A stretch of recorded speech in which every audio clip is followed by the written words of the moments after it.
Today on Keep Classical Weird, we go back in time and expand upon one of our most popular episodes. Now, all right, we're officially recording. Now I get to be nervous. Congratulations.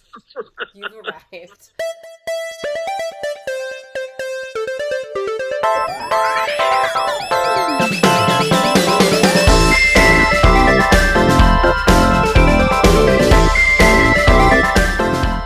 Welcome, friends, to episode 33 of Keep Classical Weird.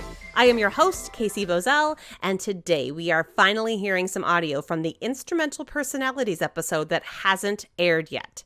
Now, for those of you who haven't heard it, Instrumental Personalities was a two-part episode that aired way back in July of 2020. I asked each of the 14 participants about their own instrument, then asked them to give their quick impressions of all the other instruments in the orchestra. What resulted was a really fun pair of episodes and lots of unaired golden material from what I dubbed the rapid fire round. So today, we'll hear from oboist Ryan Zwahlen. Enjoy! We definitely can. I think it's much more subtle, but I would say another stereotype that can fit a lot of oboes is kind of a subtle ego, sort of superiority complex.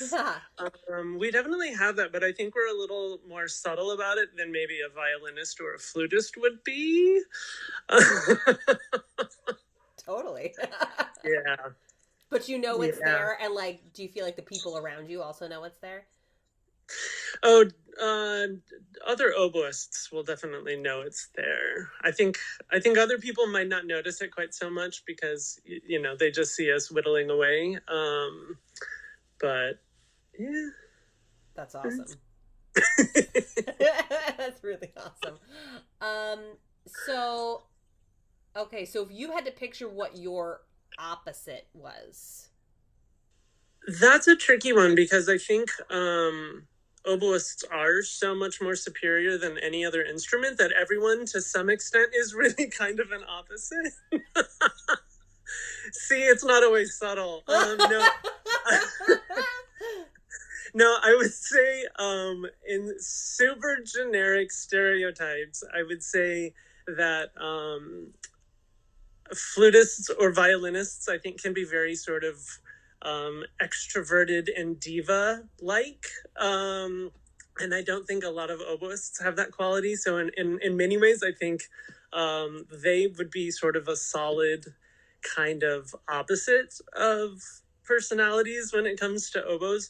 But I also think in some ways that, I don't know, I think in some ways brass players can be too, because I think they get kind of the stereotype of either the dumb guys or the bros or something like that, which is a really horrible stereotype for brass people, especially for all of the women who are brass players. So, I mean, in a lot of ways, I think there's kind of a lot of opposites to the oboe. We're just so unique and special. There you go. There it is. Are you ready for the rapid fire round? Sure. I'll probably be more verbose because I'm going to be almost brainstorming about it as I talk through these. Totally fine. I love whatever happened. Okay, let's start with the flute. So I think I'm going to be so slow about this, but I think flutists are beautiful. I think they are, as I mentioned before, quite diva-ish. But I think it's just such a beautiful, shiny instrument that I think the people are drawn to that are also going to be beautiful and shiny and bright. That was the nicest thing I have ever said about a flutist, by the way.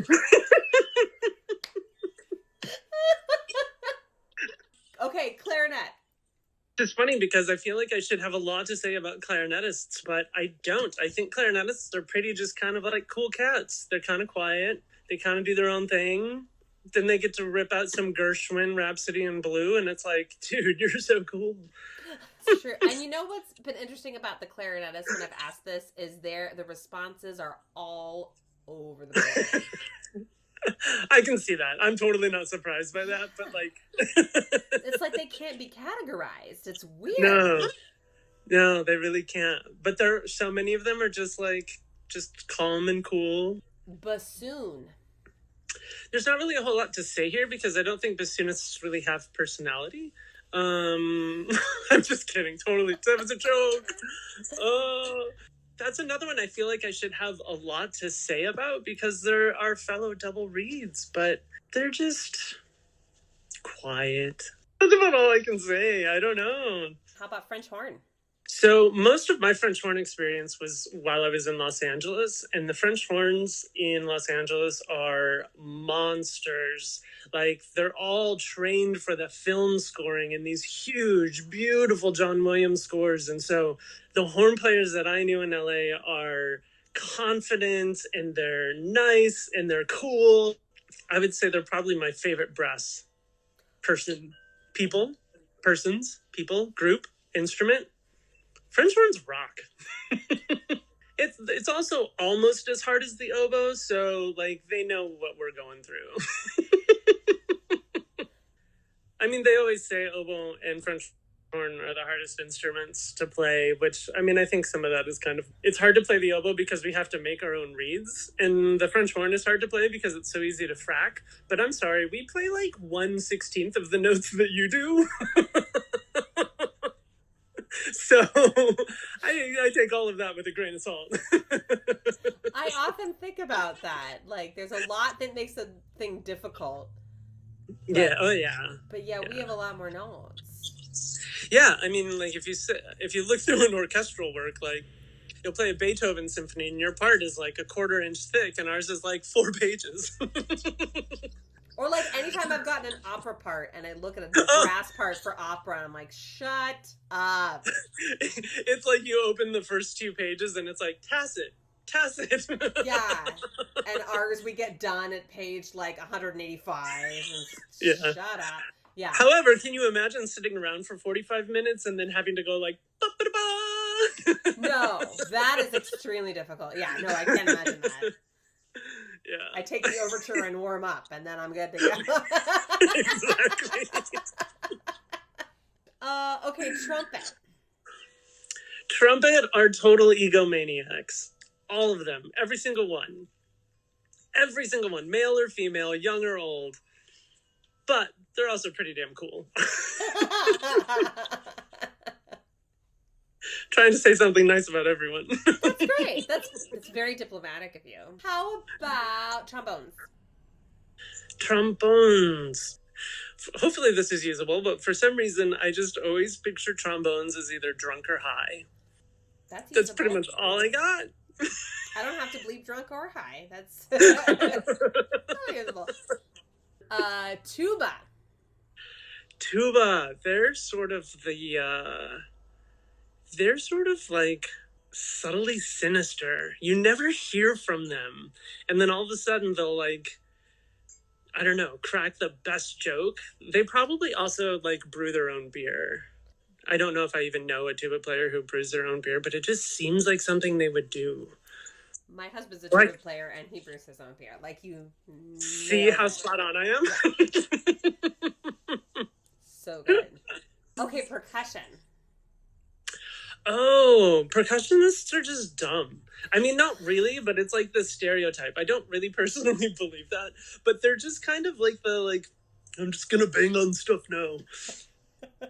It's totally not true because they probably have like the most complicated set of instruments, and like so many times they just kind of have to make up something to hit. I'm always in awe of percussionists when they do something and then the conductor wants it different, but they don't quite know how to ask for it differently. And so they're like, can you try harder mallets? Yeah. And they're like, yeah. And then they try it and the conductor's like, that didn't help. But they don't know what to do from there. Yeah, no, the conductor was like, yeah, I need a little something. It's like, let me try this. And they do it exactly the same way. And the conductor's like, yeah. That was it. That way every time, yeah. So maybe they're actually the smartest ones. That's possible. That's quite possible. Violin.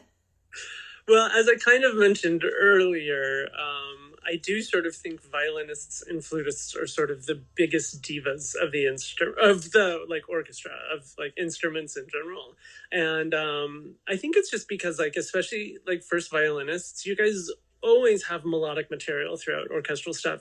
And then you also have like 47,000 concertos. So like you guys are just taught from an early age that you're the soloist. Oboes have 3 concertos, so we don't get that opportunity. Okay, maybe 4, but... What are your 4? Can you name them right now? What are your 4 concertos? Well, we actually have quite a few Vivaldi concertos, but honestly, our 3 big ones are Mozart, Strauss, and Vaughan Williams. Now, Martineau has an amazing concerto. Goossens, who nobody's heard of, has an amazing concerto. Oh, wow, that might be it. No, we actually have a lot of Baroque concertos, because oboist was kind of like the instrument during the Baroque period, aside strings, obviously. There's so few concertos for the oboe. Right. Yeah, that's true. Yeah, like, we have more than that. Like, taking out Baroque composers, I would probably struggle to come up with 10 non-Baroque concertos. I'm sure there are, and there are more than, like, just pieces that don't get played, but we'd be here for a while. That's true. But no, violins we're spoiled with that. That's true. Yeah. Okay, viola. Violas are a funny one because I think they're kind of like clarinetists, where they're actually really pretty quiet, but I think they're also probably like some of the coolest people. But it's funny because they always get all of like viola jokes. I mean, I think there's more viola jokes than oboe jokes, though they're almost interchangeable. That's true. So it's always like making fun of the violists, but like some of the violists I know are some of my favorite people. Cello. Cellists are just sexy. Oh. Right. If I could go back, I would play the cello. If I could choose again, definitely. Not because I think I'm sexy, because I need all the help I can get. What makes it sexy? Is it... I don't know. I think it's just like... the position of the instrument? Not necessarily, but in some ways... I mean, not because you have to spend things to play it, but I think because of like the movement of it and the physicality of it, like it's like the same size as people, and so it's like it becomes your whole body. I don't know. And they have really great music. Yes. They won. I always tell cellists that, because there's a Dvorak cello concerto, which I love, and there's a Dvorak violin concerto, which I despise. Yeah, it's not very good. It's not good at all. So I'm like, oh great, you won Dvorak, and they won Elgar too. I love the Elgar cello concerto way more. It's than so good. Elgar violin, yeah. I don't even know if I know the Elgar violin concerto at all. No, you can't hum it. It's fine.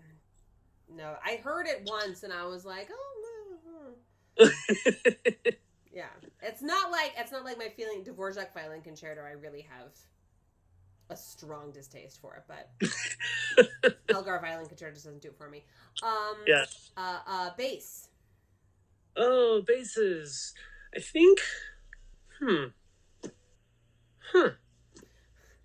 I almost don't know, because I think basses would get kind of a sort of like low brass tuba, kind of like the dopey ones in the back. But like, I've known such cool bassists that are just like so cool and like awesome to be around and like amazing musicians. So I think, I don't know, they might fit into that kind of like clarinet, viola, bass category of like secretly pretty cool. Yeah, they kind of are all in the same circle that way, aren't they? I know, I've never really thought of it that way, but it's like totally fitting. Yeah, it really is. That's really good. I think I'm just jealous because nobody would ever describe an oboist as cool. Not one of your other interviews would have said anything like that. I don't think they have. I mean, I haven't like documented it yet, but I don't recall anybody saying that. I don't recall. Although nobody said that about violins either. Just so you know, nobody said like violinists are so cool. No, no, not at all. And then harp is the last one. Oh, harps. Oh, I mean, they're not, but like, they're totally angelic. And it's totally the instrument. I mean, it's not them. They're probably all horrible people, but they're all just angels, right? They're probably all really evil. I can honestly say I don't know or haven't known like very well too many harpists, but like, man, they pluck those strings and it's just like, whoa. Oh my gosh, cut that out. Don't put that in there. And that's our show for today. Special thanks to Ryan Zwahlen. Good luck with the move, friend, and I look forward to buying you a beer this summer. Our theme music is composed by not dead composer Thomas Barber. Check out his stuff at thomasbarber.com. Web development support is provided by Tina at citybeautifuldesign.com. Keep Classical Weird is created and edited by me, Casey Bozell. Find us on Facebook, Instagram, and Patreon. Thanks so much for listening, everyone. Stay safe and stay weird.